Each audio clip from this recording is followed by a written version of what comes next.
Seguimos aquí en su espacio Voz para el Cambio, esta ventana de opinión de compromiso con la patria, con la humanidad. Hoy estamos haciendo una entrega muy especial en política internacional, una buena conversación en el primer tramo con el profesor colombiano Luis Martínez.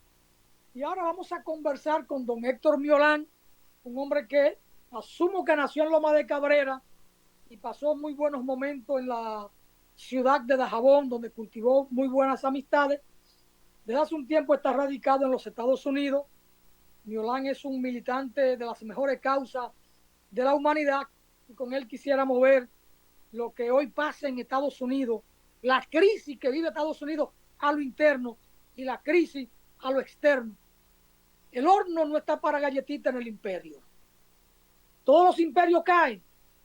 Este se ha perpetuado por mucho tiempo y hay quienes lo ven como que eso es para siempre, ¿verdad? ¿Y qué va? Los errores llevan a los imperios o esa misma prepotencia al derrumbe. Sobre todo, los imperios, cuando hacen una crisis moral profunda y no muestran la actitud para superar esa crisis moral, sino que con sus actos indolentes y de saqueo profundizan esa misma crisis moral. Y a una crisis moral profunda no le queda otro camino que el derrumbe. Eso ha sido así en términos históricos y no tiene por qué ser diferente con el imperio de los Estados Unidos. Vamos a ver si don Héctor Miolán se puede conectar con nosotros y entonces empalmar los comentarios, los análisis que tenemos previsto que él pueda hacernos. Conmigo debe compartir este espacio también Aristóteles Poncerrate. Natanael, compártele a Poncerrate el enlace, también al propio Héctor Miolán. Yo se lo envié, pero no sé la dificultad que pueda tener. Es interesante porque Estados Unidos tiene una crisis económica profunda. Es uno de los países más endeudados del planeta, quizá el que más. Por eso tuvo ahora una crisis de carácter político que se reflejó y se discutió en el Congreso, porque los republicanos tienen el control del Congreso y entonces se negaban a aumentarle el tope de endeudamiento al gobierno norteamericano. Y sin aumentarle ese tope del endeudamiento, entonces se la iba a ver muy mal porque tendría que cerrar el gobierno, no tendría con qué pagar a los empleados ni pagar servicios. Ahí ya el filósofo don Aristóteles Poncerrate hace acto de presencia con portando una corbata hermosísima, todo él, un filósofo, y hace intento también de entrar don Héctor Violán. Así es que ahí alguien se posa con Poncerrate con un cuadro que es único. No sé a cómo venden ese cuadro, pero debe costar mucho ese cuadro. Poncerrate, saludo. Saludos, don Alfonso, saludos, Héctor. Un placer inmenso tenerte acá en Voz para el Cambio. Saludos, amigos de Voz para el Cambio. Adelante, Alfonso. Héctor, saludo, ¿qué tal? Héctor, ¿me escucha? Bueno, Héctor Violán no me escucha, no sé qué pasa ahí. Digo yo que es Héctor Violán porque es el invitado, ¿verdad? No puede entrar otra persona si no está invitada. Somos tan democráticos que a veces una gente entra y le damos participación. Héctor, que enciende el micrófono, el audio, Héctor. Quítale la rayita roja al micrófono dándole un clic, Héctor. Héctor, a pesar de que es un filósofo, es un hombre que todavía es un trabajador activo en los Estados Unidos. Si no trabaja, no come. Héctor, saludo. Héctor, encender el micrófono, por favor. Cuando eso pasa, yo hago una alusión de viejo a los invitados. Y los viejos tienen dificultad. Con la tecnología. Héctor no escucha, deberá salir y volver a entrar con el enlace que tiene ahí, Héctor. Adelante, Poncerrate. Bueno, hay una situación bastante difícil e incómoda en Estados Unidos y no es solo el problema de la recesión, Alfonso Torres Ulloa, es el problema de los despidos masivos que están comenzando. Bueno, ahí tenemos ya a Héctor Miolán. Saludos, Ya Héctor. tenemos a Héctor ahí. Buenos días, hermanos. Buenos días. ¿Me pueden escuchar? Ahora sí, Héctor. Perfectamente. Te informo que Rafaelito Miolán está en línea. Te está escuchando. Sí. El hombre del café, don Miolán. Una copia.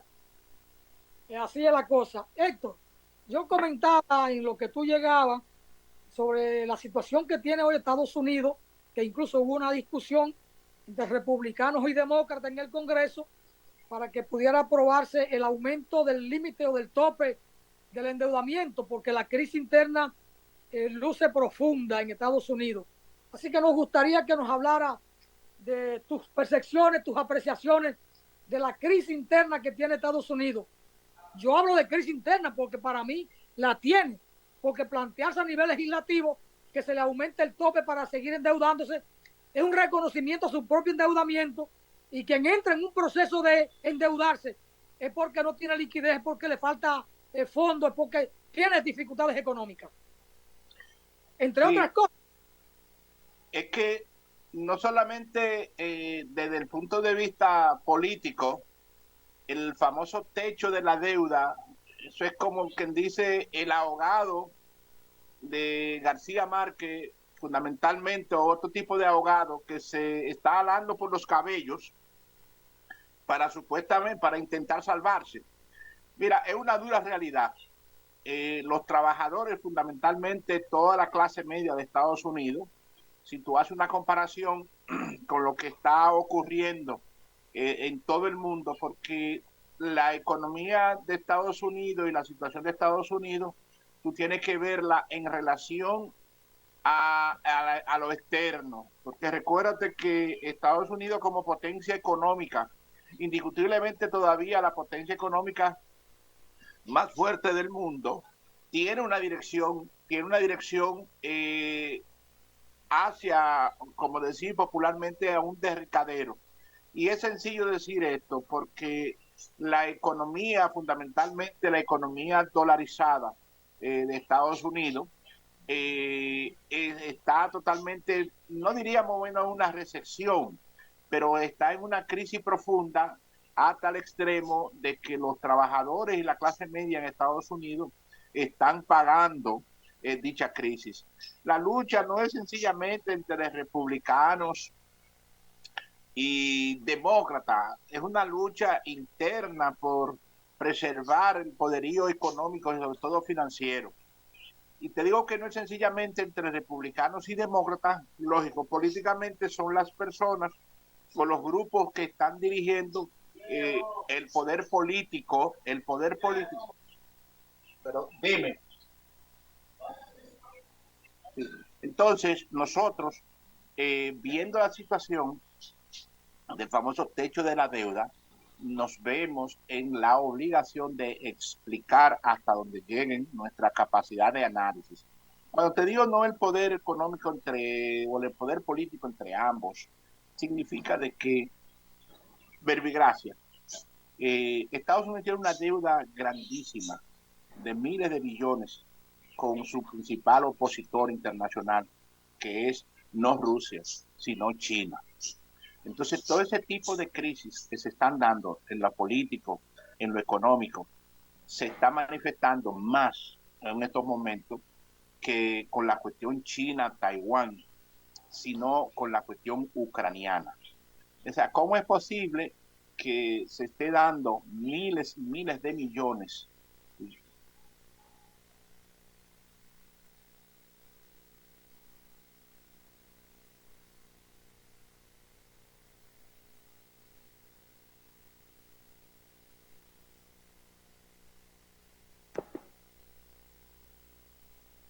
Ya ¿me escuchan? Sí, perfectamente. Continúa, Héctor. Ok. O sea, ¿cómo es posible que una nación tan poderosa en el mundo esté en la situación que está porque quieren extender su poderío más de lo que lo tienen y están endeudándose por sí mismos. Por ejemplo, como decía Pervigracia, miles de millones de dólares en gastos militares, invirtiéndolo en la cuestión en la cuestión de Ucrania. Y que la guerra de Ucrania, que luego vamos a hablar, es la expresión también de una crisis internacional. No es sencillamente una crisis europea, no es sencillamente una crisis contra Rusia en ese sentido. Ahora, cuando tú ves y tú tienes que palpar, aquí tú palpas la situación en las calles, eh, cómo se manifiestan, por ejemplo, estas crisis en recortes de muchísimos beneficios tradicionales que le dan a los trabajadores, a la clase obrera. Mira, no es una mentira. Si tú te puedes decir, bueno, se está viviendo o estamos llegando a una recesión tipo 1929, podría decirse que estamos camino hacia allá. Tuve filas y filas, por ejemplo, aquí en Nueva York, de personas para obtener alimentos mensual, semanal. Entonces tú dirías, bueno, pero es que se puede decir que aquí no se hace fila para obtener alimentos. ¿Por qué? Porque los trabajadores o la gran clase media en este país tienen que ganar alrededor de 80,000, 90,000 dólares bruto, pero esos 80,000 o 90,000 dólares brutos no es realmente esa cantidad. Entonces, el pago de renta, no solamente para vivienda de manera particular, sino de locales, para asuntos comerciales, para asuntos sociales, está totalmente difícil. Entonces, a esa crisis del techo de la deuda se le agrega una política de lo que es la política famosa que siempre han establecido los demócratas fundamentalmente, la política de migratoria. O sea, se le suma a eso. Por ejemplo, parte de esa crisis, todo ese dinero que se ha gastado para implementar la llegada por necesidades reales que crean en nuestras periferias o en nuestros países de los inmigrantes, de esas grandes marchas.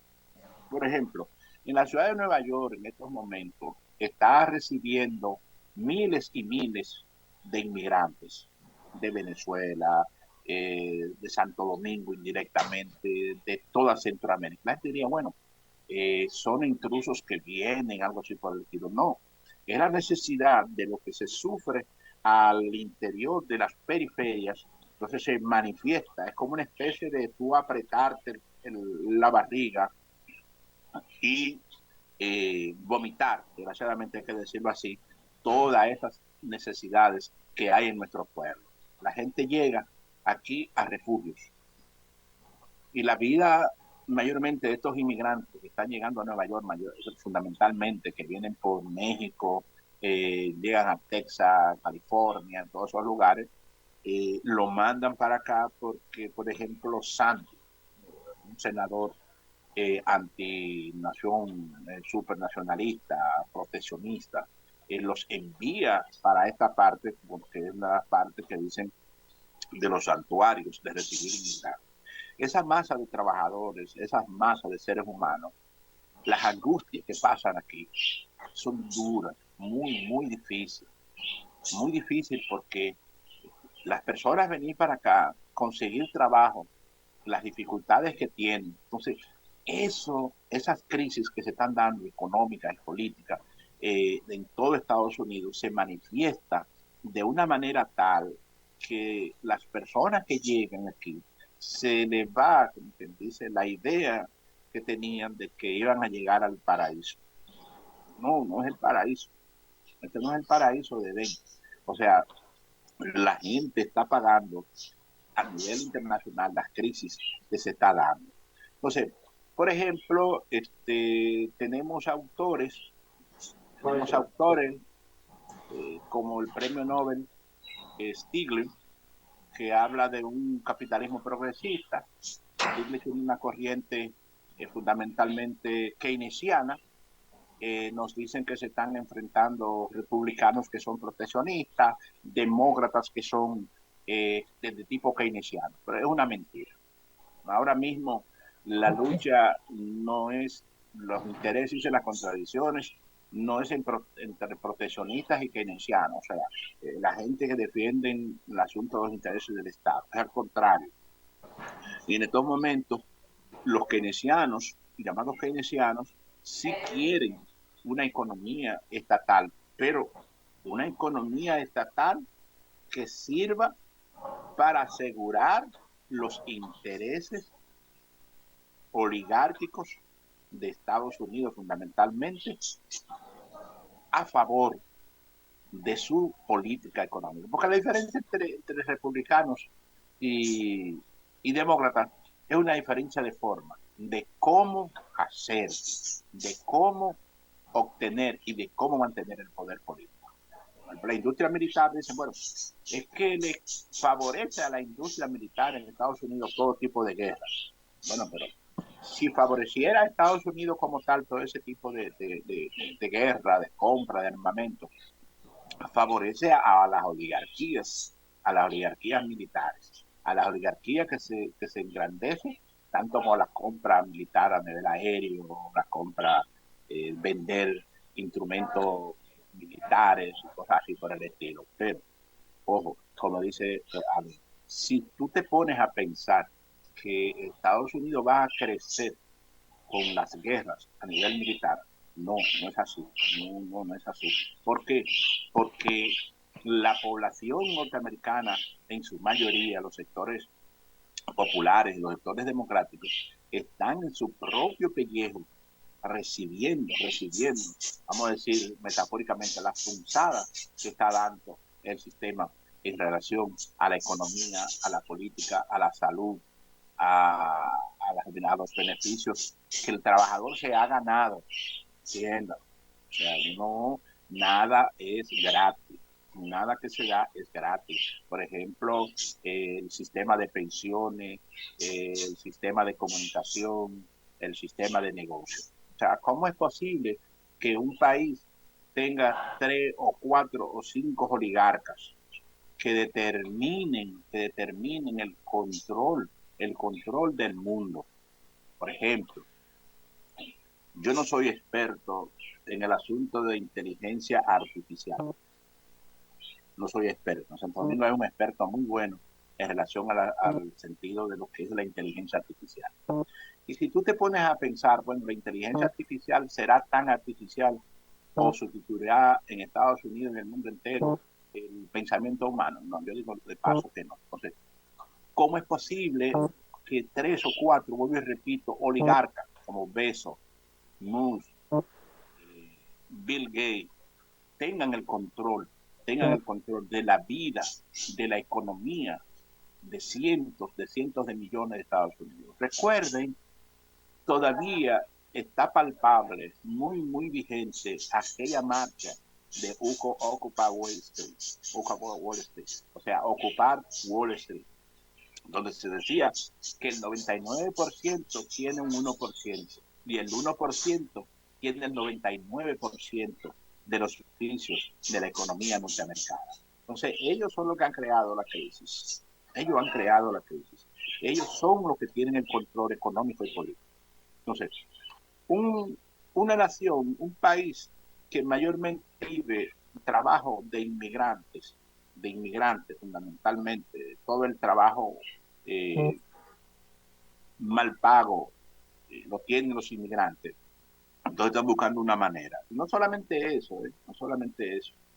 Ahí en Dajabón, ahí en nuestro pueblo, ahí en todo el Santo Domingo, estamos sufriendo la técnica política de todas esas oligarquías. Por ejemplo, de un George Soros, de la familia Clinton, toda la nación, como Estados Unidos también, o sea, políticamente tiene un pleito enorme con otras potencias, como el caso de China, en relación a lo que va a hacer, por ejemplo, la economía. Ahora están peleando con el caso, repito, porque de Taiwán, el caso de los conductores para computadora, todo ese tipo de cosas, una de las partes la trasladaron para acá, para Estados Unidos. Entonces tú dices, bueno, pero ¿cómo es posible que una nación o este grupo de oligarcas quiera manejar el mundo entero sin haber lo que se llama una oposición? Esa oposición la tienen indiscutiblemente. Entonces, los trabajadores, vuelvo y repito, la gente que maneja la economía, lo que produce, por eso yo decía, bueno, pero es que mucha gente dice, académicos, intelectuales de nuevo tipo, bueno, el caso de la visión marxista sobre la economía norteamericana, hubo uno que decía como que los marxistas son keynesianos en cuanto a la problemática económica que se está dando ahí. No, los marxistas no son keynesianos. Los marxistas están estableciendo lo que es la relación trabajo-capital. No te sorprenda que va a volver una serie de economistas progresistas a tomar a Marx para analizar y decir, por ejemplo, como la crisis del 99, porque la gente habla de la crisis del 8, pero la gente se olvida de la crisis del 99, comienza por Argentina, se manifiesta en todos los países periféricos y se manifiesta aquí directamente. Hubo una vez en este país que el magnate Soro, ahí por eso los años 90 y pico, estaba dando dinero a las clases, a los sectores populares a través de los cajeros, bancos populares, los cajeros. La gente estaba manifestando, estaban dando Soros como un filántropo que estaba haciendo ese tipo de política como una manera de ir apaleando la crisis. Bien. Si la crisis no es solamente económica, y por eso el marxismo siempre lo establece, no es un determinismo que la economía es la que determina todas las situaciones sociales, pero sí en este momento se determina que todo este tipo de crisis. Otro ejemplo, la pandemia.